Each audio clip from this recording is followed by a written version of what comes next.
আসলে আমার home town হচ্ছে জয়পুরহাটে, কিন্তু আমার থানা হচ্ছে কালাই থানা। আসলে কি বলবো, এখানে নতুন কিছু বলার নাই। আমাদের এখানে অনেকেই বলে গেছেন পপুলারিটি পার্সনরা, আমরা তাদেরকে অনুসরণ করব, ইভেন আমরা তাদেরকে ফলো করব। সিনিয়রদেরকে ফলো করলে ভালো কিছু করা যায়, আর এখানে ভালো কিছু করলে তাদের হেটার্স হবে না এমনটা কিন্তু না। আর হেটার্স হলে, কাউকে হিংসে করলে ভালো কিছু করা যাবে না, এটাই সত্যি কথা। আমরা কাজ করে নিজেকে প্রমাণ করতে চাই, কাজ করে নিজেকে প্রোভাইড করতে চাই।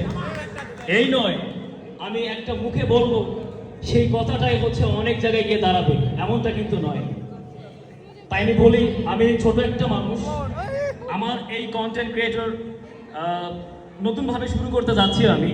তবে আগে আমি জানাবো, এই জয়পুরহাট কন্টেন্ট ক্রিয়েটর অ্যাসোসিয়েশন, আমি ছোট মানুষ, অনেকে আমাকে চিনে, আমি নাকি জয়পুরিয়ান সাকিব। তবে নিজেকে প্রমাণ করতে চাই।